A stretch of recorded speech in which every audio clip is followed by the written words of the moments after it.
नक्सलियों के सामने अब सिर्फ दो ही ऑप्शन है, या तो उनका एनकाउंटर कर दिया जाएगा या फिर उन्हें आत्मसमर्पण करने का अभी भी मौका दिया गया है। मैं सबसे पहले एक बात इस सदन में जिम्मेदारी के साथ बताना चाहता हूं, 21 मार्च 2026 को इस देश से नक्सलवाद समाप्त।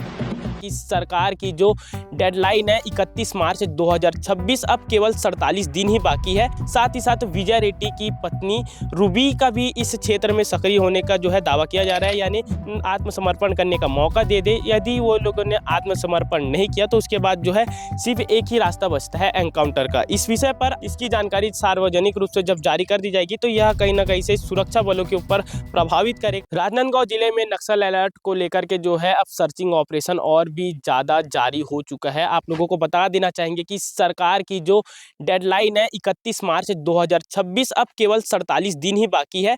और राजनांदगांव जिले में जो है एमएमसी जोन, मध्य प्रदेश, महाराष्ट्र और छत्तीसगढ़ का जो जोन है अब पूरी तरीके से जो है नक्सल मुक्त हो चुका है। लेकिन राजनांदगांव रेंज में मानपुर मोहल्ला के क्षेत्र में पड़ने वाले आरकेबी बॉर्डर, जिसे राजनांदगांव कांकेर बॉर्डर का जो डिवीजन है, अब इस पर सबकी निगाहें हैं। पिछले दिनों जो है एमएमसी जोन से रामधेर सहित अन्य नक्सलियों ने जो है आत्मसमर्पण कर दिया था। और इसके बाद अभी जो जानकारी हमारे पास सामने आई है, मानपुर मोहल्ला और औंधी जैसे इलाकों में है अभी भी 7 नक्सलियों के सक्रिय होने का जो है दावा किया जा रहा है। और साथ ही साथ विजय रेड्डी की पत्नी रूबी का भी इस क्षेत्र में सक्रिय होने का जो है दावा किया जा रहा है, यानी अभी भी इस रेंज में, राजनांदगांव रेंज में 8 नक्सली सक्रिय है।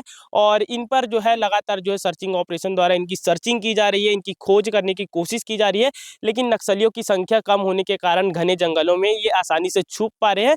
और यहाँ तक कि और ऐसी जानकारी हमारे पास आई है कि ये जो नक्सली है, 8 नक्सली 2-2, 3-3 के जो है ग्रुप में पूरे जंगल में फैल चुके हैं, जिनके कारण से जो है सर्चिंग ऑपरेशन की जो टीम है वो भी इन्हें तलाश नहीं कर पा रही है। लेकिन सुरक्षा एजेंसियों का दावा है कि उन्होंने और भी तकनीकी साधनों का जो है प्रयोग करना चालू कर दिया है, जिसके बाद से जल्द ही इन नक्सलियों को जो है पकड़ा जा सकेगा। और नक्सलियों के सामने अब सिर्फ दो ही ऑप्शन है, या तो उनका एनकाउंटर कर दिया जाएगा या फिर उन्हें आत्मसमर्पण करने का अभी भी मौका दिया गया है।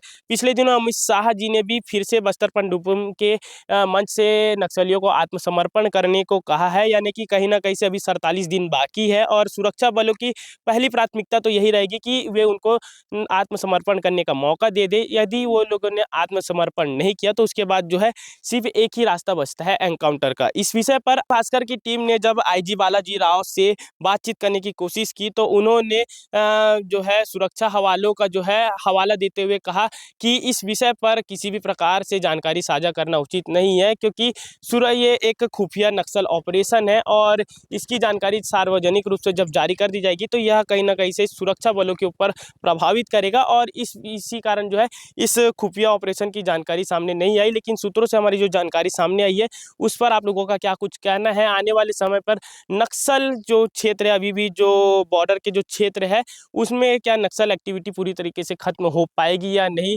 31 मार्च 2026 तक के? इस पर आपका क्या कुछ कहना है? कमेंट करके जरूर से बताइएगा। और ऐसे ही अच्छी अच्छी खबरों के लिए सीजी भास्कर को सब्सक्राइब करके जरूर से रखिएगा।